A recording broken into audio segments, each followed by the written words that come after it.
ഇപ്പോൾ BJP പ്രതിനിധിയായ C കൃഷ്ണകുമാറും ഒപ്പം CPM നിന്ന് വി വസീഫും നമ്മളോടൊപ്പം ചേരുകയാണ്.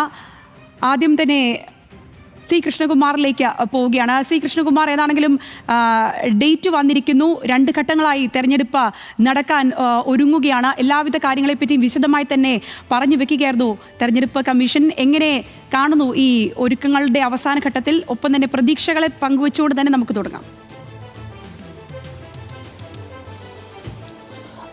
ഭാരതീയ ജനതാ പാർട്ടിയെ സംബന്ധിച്ചോളം, NDA സംബന്ധിച്ചോളം ഈ തദ്ദേശ സ്വയംഭരണ തെരഞ്ഞെടുപ്പ് ഞങ്ങൾക്ക് വലിയ പ്രതീക്ഷ നൽകുന്ന തെരഞ്ഞെടുപ്പാണ്. കാരണം കേന്ദ്രത്തിലെ നരേന്ദ്രമോദി സർക്കാർ ഈ രാജ്യത്ത് നടപ്പാക്കിയ വികസന പദ്ധതികൾ, അതുപോലെ തന്നെ സംസ്ഥാനത്തെ തദ്ദേശ സ്വയംഭരണ സ്ഥാപനങ്ങൾക്കായിട്ട് നൽകിയ വികസന പ്രവർത്തനങ്ങൾ, ഫണ്ടുകൾ, അതുപോലെ തന്നെ സാധാരണക്കാരായ ജനങ്ങൾക്ക് വേണ്ടി നടപ്പാക്കിയ പദ്ധതികൾ, ഇതെല്ലാം ജനങ്ങളുടെ മുന്നിലുണ്ട്. ഈ രാജ്യത്തെ മറ്റെല്ലാ സംസ്ഥാനങ്ങളും കുതിക്കുന്ന സമയത്ത് കേരളം പല രംഗങ്ങളിലും പുറകോട്ട് പോകുന്നതിനെ സംബന്ധിച്ച് കേരളത്തിലെ ജനങ്ങൾക്ക് ആ തിരിച്ചറിവ് വന്നു തുടങ്ങിയിരിക്കുക. അതാണ് ഞങ്ങളുടെ പ്രതീക്ഷ.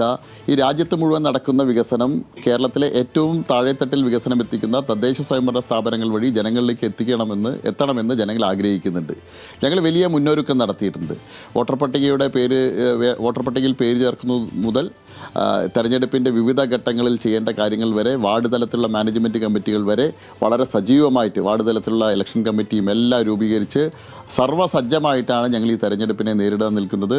ഈ തെരഞ്ഞെടുപ്പിൽ 2 മുന്നണികളെയും മറികടന്ന് കേരളത്തിലെ ഏറ്റവും അധികം സീറ്റുകളിൽ വിജയിക്കുന്ന, തദ്ദേശ സ്വയംഭരണ സ്ഥാപനങ്ങളിൽ വിജയിക്കുന്ന മുന്നണിയായിട്ട് NDA ഈ തെരഞ്ഞെടുപ്പിൽ മാറുന്നുള്ള ശുഭപ്രതീക്ഷയിൽ തന്നെയാണ് ഞങ്ങൾ.